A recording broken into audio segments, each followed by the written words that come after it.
சங்கீதம் 119:97 உமது கற்பனையில் நான் எவ்வளவோ பிரியமாய் இருக்கிறேன். நான் முழு நாளின் தியானம் அதுதான். நமக்கு வேதம் சொல்லுகிற விதத்தில் ஆண்டவருடைய கற்பனையை நம்ம புரிஞ்சுக்கிட்டோம்னா அது எவ்வளோ நல்லது, எவ்வளோ சிறந்தது, எவ்வளோ கவர்ச்சிகரமானது என்பதை நம்ம புரிஞ்சுக்கிட்டோம்னா, ஆண்டவர் நம்ம கண்ணை திறந்தார்னா நம்மளும் தாவீது மாதிரி தான் சொல்லுவோம்.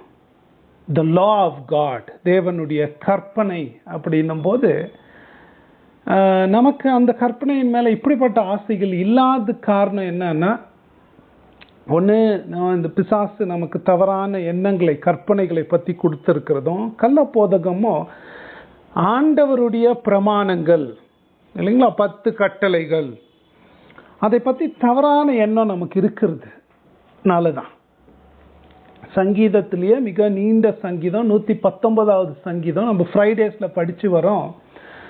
தாவீது அந்த ஆண்டவருடைய கட்டளைகள் எவ்வளோ அழகுள்ளது, ஆசீர்வாதமானது, அதனோட பொருளுடைய ஆழம், அது எத்தனை விதங்களில் நமக்கு நன்மை தருகிறது என்பதை அதில் பட்டியலிட்டுக்கிட்டே போகிறார். சொல்லி முடியாமல் 175 வசனங்கள் நினைக்கிறேன். அது முழுசாக அதை பற்றி தான் பேசுகிறார். அதை நம்ம பார்க்கிறோம். இப்போ நம்ம விசுவாச பயணத்தில், இந்த சத்தியத்தை அறிகிற பயணத்தில் நம்ம 18வது அதிகாரத்தை முடித்து கிருபை ரட்சிப்பின் நிச்சயம் என்ற பாடத்தை நம்ம முடிச்சுட்டு இப்போ ஒரு புது சாப்டரை நம்ம ஆரம்பிக்கிறோம். அந்த சாப்டருக்கு பேர் த லா ஆஃப் காட், கடவுளுடைய கட்டளை இல்லைங்களா, இல்லை 10 commandments என்றோம் இல்லைங்களா. இதுவும் மிக மிக முக்கியமான ஒரு சாப்டர். என்னங்க பாஸ்டர், எந்த சாப்டர் எடுத்தாலும் நீங்கள் முக்கியமான சாப்டர் எதுதான் முக்கியம் இல்லைன்னு கேட்கலான்னு உங்களுக்கு வரலான்னு இருக்கு. ஏன்னா திருப்பி நான் சொல்லிக்கிட்டு இருக்கிறேன் ஒவ்வொரு சாப்டர் ஆரம்பிக்கும் போது. உண்மைதான். ஏன்னா நம்ம மூதாதியர்கள் பைபிளில் எத்தனை சாப்டர்ஸ் இருக்குது தெரியுங்களா? 1189 சாப்டர்ஸ் இருக்குது முழு பைபிளில். பழைய ஏற்பாடு புதிய ஏற்பாடு சேர்த்தோம்னா அந்த 1189 சாப்டர்ஸில் இருக்கக்கூடிய முக்கியமான சத்தியங்களை எடுத்து தொகுத்து 32 சாப்டர்ஸாக நமக்கு கொடுத்துருக்குறாங்க இந்த விசுவாச அறிக்கையில். ஆகவே ஒவ்வொரு சாப்டரும் முக்கியம்தான், எதுவுமே நம்ம விடுற மாதிரி இல்லை. ஒவ்வொரு சாப்டரும் வேத வசனத்தை குறித்த மிக முக்கியமான சத்தியங்களை நமக்கு கற்றுக் கொடுக்கறது மாத்திரம் இல்லை, எத்தனையோ தவறான கடவுள்கிட்ட இருந்து நம்மளை தூரம் கொண்டு போகிற தவறான போதகத்திலிருந்து நம்மளை காப்பாத்துது. அது ரொம்ப உண்மை. இந்த சாப்டர் 19க்கு நம்ம வந்திருக்கிறோம். த லா ஆஃப் காட், கடவுளுடைய பிரமாணங்களை பற்றிய தவறான எண்ணம் எண்ணி முடியாத கள்ளப்போதகத்துக்கு இடம் கொடுத்துரும். ரொம்ப முக்கியமாக நம்ம வாழ்கிற காலத்தில் பார்த்தீங்கன்னா ரொம்ப பிரபலம். ஒரு அநேக மக்கள் கடவுளுடைய பிரமாணத்தை வேதம் என்ன சொல்லுதுன்ற வேத பேலன்ஸோடு பார்க்காம ஒரு எக்ஸ்ட்ரீம், ஒரு ரைட் சைடில் ஒரு எக்ஸ்ட்ரீம் போயிட்டு லீகலிசம் இல்லை கிறிஸ்டியன் ரீகன்ஸ்ட்ரக்டனிசம் அப்படின்னு வருது. ரீகன்ஸ்ட்ரக்ஷனிசம் அப்படின்னு. லீகலிசம் என்ன, இந்த நியாயப்பிரமாணமாக இருக்கிறவர்கள் என்ன செய்வாங்கன்னா, இந்த 10 கற்பனைகள் அதன் மூலமாக மக்கள் ரட்சிக்கப்படலான்னு சொல்லி கொடுக்குற ஒரு லீகலிசம் இருக்கு. இன்னொன்று இந்த ரீகன்ஸ்ட்ரக்ஷனிசம் என்ன சொல்லுதுன்னா, இந்த பழையற்பாடு சடங்காசாரிய கற்பனைகள், சட்ட நீதிக்குரிய கற்பனைகள்லாம் இன்னிக்கும் அமுல்ல இருக்கிறது, இன்னிக்கும் அதை நாம் எந்த கலாச்சாரம்னாலும் அதை அமுல்படுத்த வேண்டும்னு சொல்லுது. இன்னும் சில பேர் டிஸ்பென்சேஷனலிஸ்ட் என்ன சொல்றாங்கன்னா, கிறிஸ்து வரும்போது 1000 வருஷ அரசாட்சி காலத்தில் இந்த சடங்காச்சாரியம், பலி கொடுக்கறது, சட்ட ரீதியான காரியங்கள்லாம் அமுல்படுத்துவார். அது ஒரு பக்கம், ஒரு எக்ஸ்ட்ரீம். இன்னொரு எக்ஸ்ட்ரீம் பார்த்தீங்கன்னா லெஃப்ட்டுக்கு ஒரே தூரம் போய் அவங்க ஆன்டினோமியனிசம். அவங்க என்ன சொல்றது, ஆண்டவர் நம்ம கிருபையில் ரட்சித்திருக்கிறாரு, ஆகவே நியாயப்பிரமாணத்துக்கு நம்ம வாழ்க்கையில் இடமே கிடையாது, நாம் நியாயப்பிரமாணத்தின் கீழே இல்லை, கிருபையின் கீழே இருக்கிறோம், ஆகவே நாம் ரட்சிக்கப்பட்டவர்கள் நம்ம எந்த ரூலும் ஃபாலோ பண்ண வேண்டியதில்லை. அந்த தேவனுடைய கற்பனைகளுக்கு விரோதமாக வாழ்ந்தாலும் நம்ம கடைசியில் பரலோகத்துக்கு போயிடுவோம். இது எல்லாமே இந்த லீகலிசம் ஒரு பக்கம், இந்த ஆன்டினோமியனிசம் ஒரு பக்கம். ஏன் அப்படி வருதுன்னா, ரைட்டு லெஃப்ட்னு தவறாக போயிடுறதுக்கு நீங்கள்லாம் அதில் பாதிக்கப்பட்டிருக்கிறோம். நானும் பாதிக்கப்பட்டிருக்கேன்.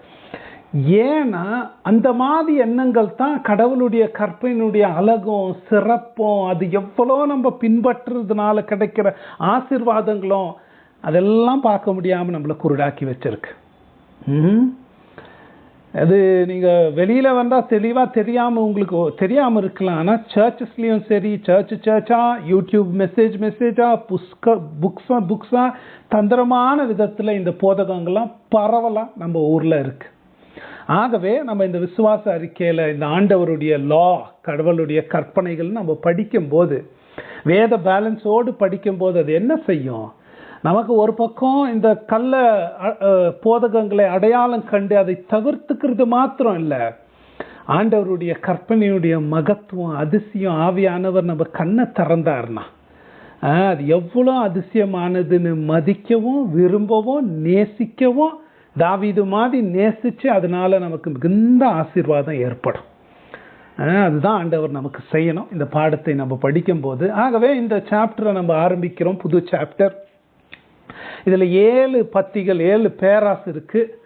அதை ஒரு மேலான ஒரு பிக் வியூ ஒன்று இல்லைங்களா, ஹெலிகாப்டர் பார்வையில் ஒரு பார்த்துக்கிற மாதிரி இன்னைக்கு நம்ம பார்த்து அடுத்த வாரத்துலேருந்து ஒரு பேராவாக தொடருவோம். ஓகே, நமக்கு ஏற்கனவே நேரம் ஆயிடுச்சு, அதனால நான் தொடர விரும்பலை.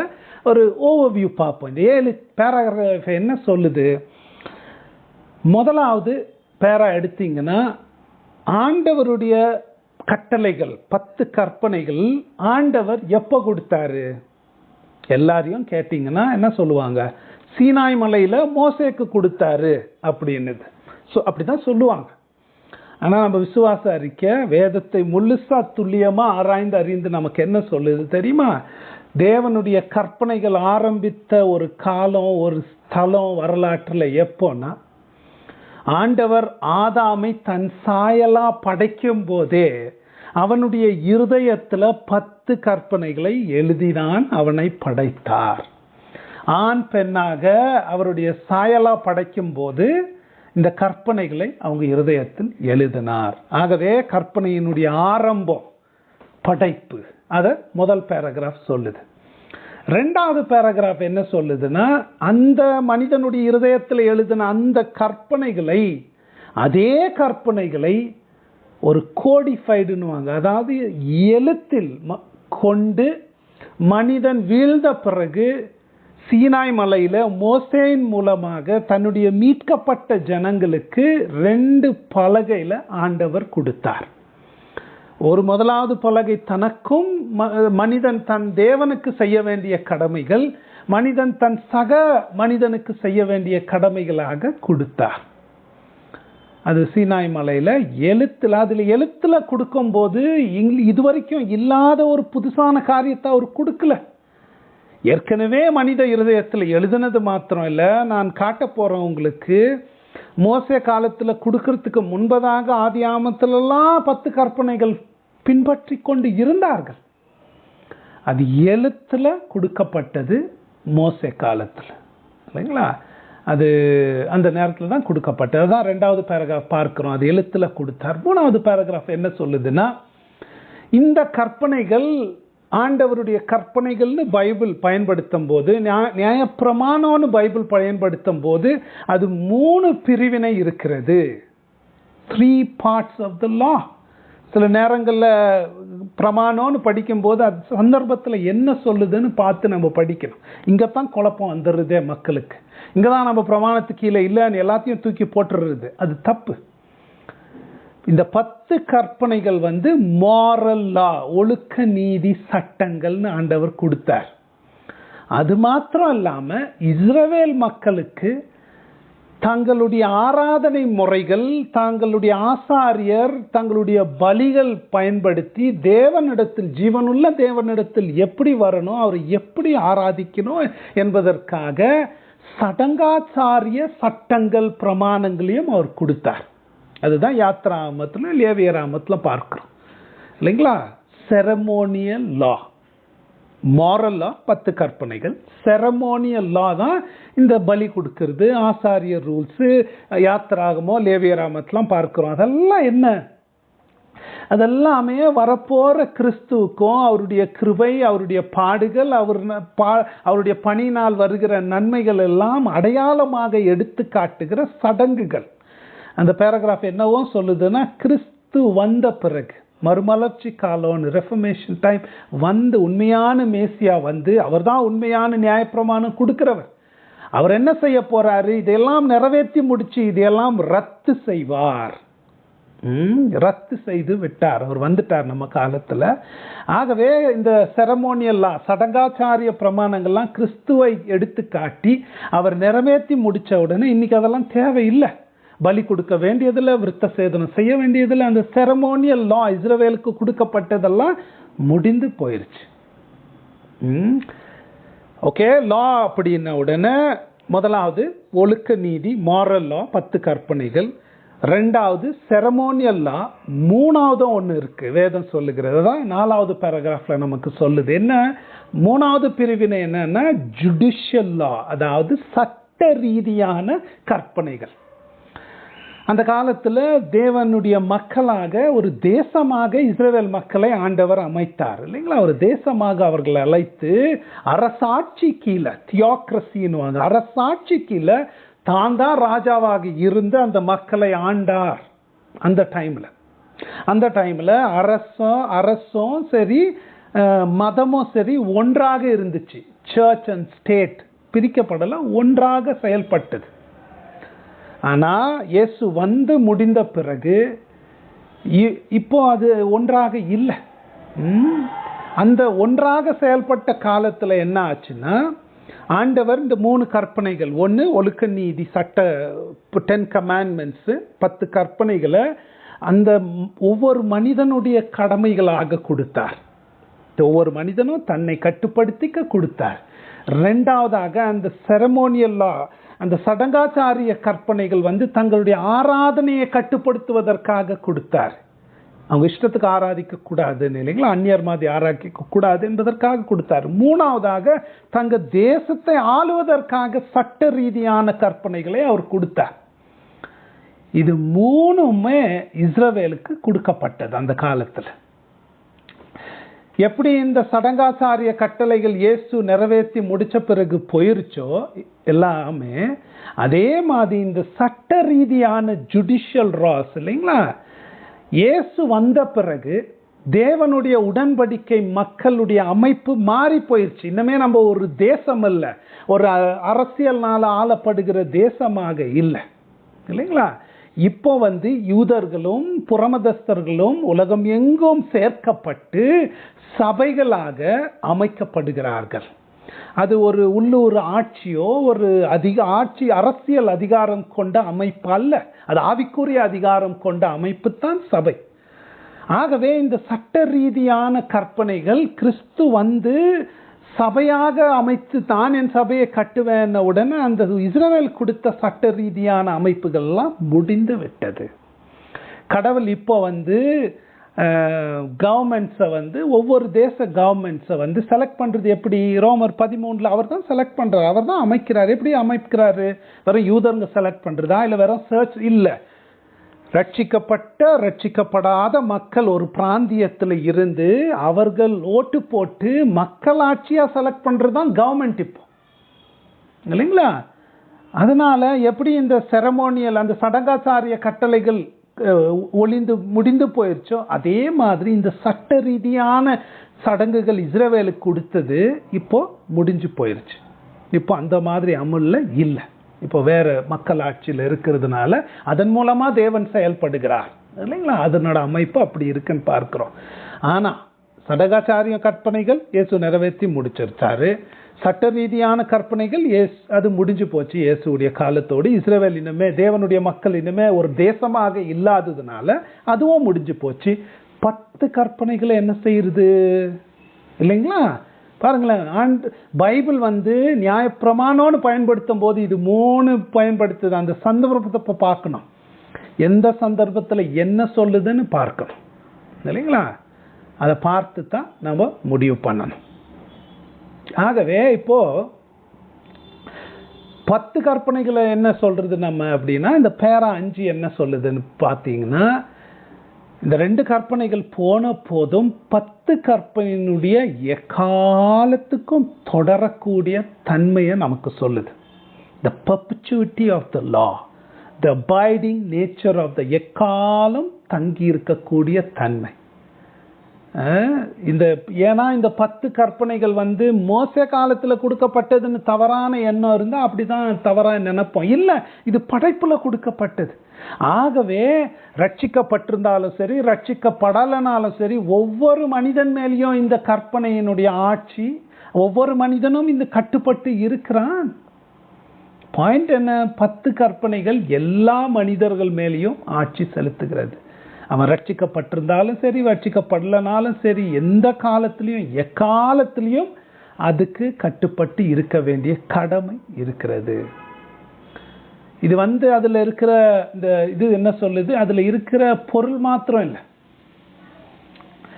ஏன்னா அதை கொடுத்த தேவன் யாரு? அவருடைய அதிகாரத்தின் அடிப்படையில் அது கொடுத்த தேவன் படைத்தவராக தன்னுடைய சிருஷ்டிப்பை தன் சாயல்ல படைத்து கொடுத்த அதிகாரமாய் இருப்பதனால் தான் படைத்த ஒவ்வொரு சிருஷ்டிப்பின் மேலேயும் தன்னுடைய அதிகாரத்தை இந்த 10 கற்பனையின் மூலமா தான் தேவன் செலுத்துகிறார்.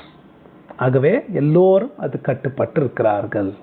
ஓகே, இந்த 3 பேராகிராஃபும் நமக்கு என்ன சொல்லுது? நான் 3 பேராகிராஃபும் சடங்காச்சாரியம், சட்ட ரீதியான கற்பனைகள் இஸ்ரவேல் மக்களோடு பழைய ஏற்பாடு முடிந்து போயிட்டாலும், 10 ஒழுக்க நீதி கற்பனைகள் 10 கமாண்ட்மெண்ட்ஸ் எக்காலத்துக்கும் தான் படைக்கப்பட்ட ஒவ்வொரு மனிதனும் அதை கடைபிடிக்க கடமைப்பட்டிருக்கிறான். அந்த தெளிவை நமக்கு 5வது பேராகிராஃப் கொடுக்குது. 6வது பேராகிராஃப் தொடர்ந்து போய் புதிய உடன்படிக்கையில் இருக்கிற விசுவாசிக்கும் இந்த கற்பனைக்கும் இருக்கக்கூடிய உறவு என்னன்னு நமக்கு சொல்லுது. இந்த புதிய கற்பனைகள் 10 கற்பனைகளுக்கு நமக்கு என்ன பயன் என்பதை 6 பயன்களை பட்டியலிட்டு நமக்கு சொல்லுது. இதுதான் அதிசயம். நம்ம அதை ஒவ்வொன்றா படிக்க போறோம். அந்த படிக்கும் போது நமக்கு தாவீது மாதிரி நமக்கும் 10 கற்பனைகள் மேல ரொம்ப ஆசை வந்துடும். அதான் பிசாசு இந்த உலகத்துல குருடாக்குறான் போது இந்த மாதிரி தவறான போதகத்தினால தான் ஆண்டவருடைய சத்தியங்களையும் கற்பனைகளையும் எதுக்கு என்ன கொடுத்தாருன்னு தெரியாத ஒரு குழப்பத்தை ஏற்படுத்தி கிறிஸ்தவ வாழ்க்கையை அலங்கோலமா இன்னைக்கு இருக்கிறதுக்கு காரணம் என்ன? இதெல்லாம் தெளிவில்லை மக்களுக்கு, இல்லைங்களா? ஒரு பக்கம் இது லீகலிசம், இன்னொரு பக்கம் ஆன்டினோமியனிசம். லீகலிசம் 10 கற்பனைகள் ரட்சிக்கப்பட்டுடலாம், இல்லை ஆன்டினோமியன் 10 கற்பனைகளே தேவையில்லை, நாம் கிருபையின் கீழ் இருக்கிறோம். இதெல்லாம் நம்ம பார்க்க போறோம், இல்லைங்களா? அதெல்லாம் பார்க்கும்போது அந்த தெளிவெல்லாம் ஏற்படும் போது இதில் 6 நன்மைகள் என்னென்ன சொல்லுது பாருங்களேன். 1, 10 கற்பனைகள் என்ன சொல்லுது? நம்ம வாழ்க்கையில ஒவ்வொரு சூழ்நிலையிலையும் ஆண்டவருடைய சித்தம் என்னன்னு நமக்கு வெளிச்சம் காட்டி கொடுக்கிறது 10 கற்பனை தான்.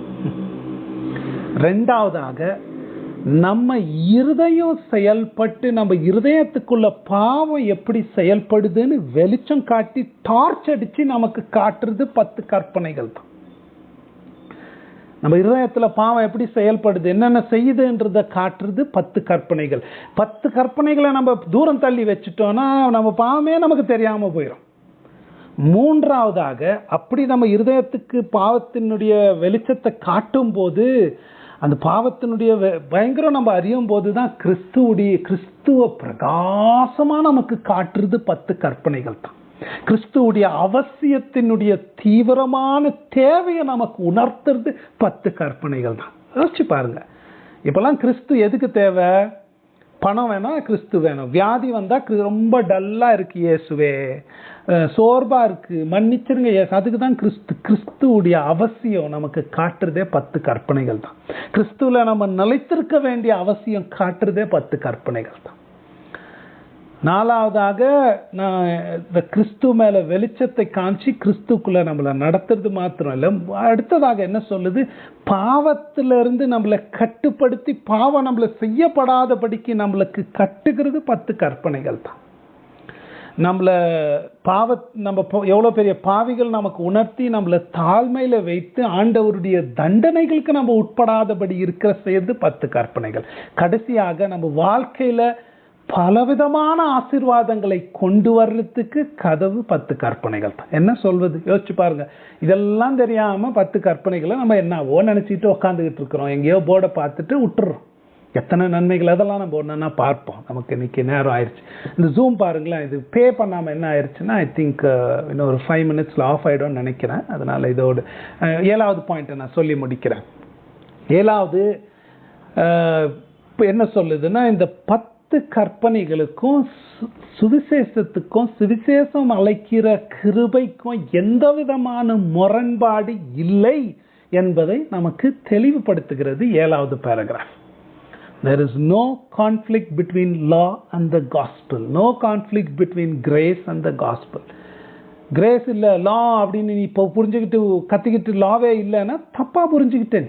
அதெல்லாம் பார்க்கலாம். நம்ம ஆண்டவர் கொடுக்கிற கிருபைக்கும் சுவிசேஷத்தில் அழைக்கிற கிருபைக்கும் கற்பனையின்படி நம்ம ஒழுங்கா வாழணும், அதன்படி நம்ம கீழ்ப்படியணும், அதுக்கு ஒழுக்கமா நம்ம வாழணும்ன்றதுக்கும் சீரியஸா அதுக்கு எடுக்கிற முயற்சிக்கும் எந்த முரண்பாடும் இல்லை. நம்ம பார்க்கும்போது விருப்பத்தோடு ஆசையோடு கற்பனையை கீழ்ப்படியணும் நமக்கு வரும். ஏன்? நம்ம ரட்சிக்கப்படுவதற்காக நம்ம கற்பனை கீழ்ப்படிய வேண்டியதில்லை. விசுவாசத்தினால தான் ரட்சிக்கப்படுறோம். ஆனால் நம்ம ரட்சிக்கப்பட்டோம்னா அந்த ரட்சிக்கப்பட்டதுனால நம்ம விருப்பத்தோடு கீழ்ப்படியணும்னு இருக்கும். புரியுதுங்களா? நம்ம ஆண்டவர் நம்மள கற்பனைகள் கீழ்ப்படியலாம், ஆண்டவர் நம்மளை அடிக்குவாரு, தண்டனை கொடுப்பாரு, கோல் எடுத்துட்டு அடிப்பாருன்றதுனால இல்லை. ஆண்டவர் ரட்சிக்கப்பட்டு ஆண்டவரை நேசிப்பதுனால, ஆண்டவரை பிரியப்படுத்துறதுனால, அந்த கற்பனையினால நமக்கு வருகிற ஆசீர்வாதங்களை உணர்ந்ததுனால அதுக்கு நம்ம கீழ்ப்படியும். ஆகவே இட்ஸ் an excellent summary, ஒரு balanced view of the law of God.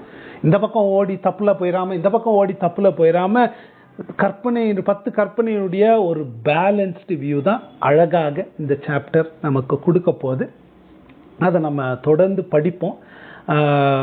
நம்ம ஒரு ஓவர்வியூ, ஒரு கண்ணோட்டம், பெரிய கண்ணோட்டத்தை நான் உங்களுக்கு கொடுக்கணும்னு நினைச்சேன். நமக்கு அந்த ஜூம் டைம் ஆகுறதுனால இதோடு நம்ம முடிக்கலாம், ஒரு ஜெபம் செய்து முடிக்கலாம். நல்ல தேவனே, நாங்கள் இந்த அருமையான சாப்டர், மிகவும் எங்களுக்கு அவசியமான இந்த நியாயப்பிரமாணத்தின் பற்றிய சாப்டரை நாங்கள் வாசிக்கும் போது தேவனே, நாங்கள் படைக்கப்பட்ட விதம், நீங்கள் எங்களை ஆளுகிற விதம், உங்களுக்கும் எங்களுக்கும் இருக்கக்கூடிய உறவினுடைய அடிப்படை, இதெல்லாம் எத்தனை காரியங்கள் இதில் அடங்கி இருக்கிறது ஆண்டவரே. இதெல்லாம் நாங்கள் பிரகாசமுள்ள கண்களோடு பார்க்கறதுக்கு ஆவியானுடைய உதவியை தந்து எங்களை தொடர்ந்து ஆசீர்வதிங்க, வழி நடத்துங்க.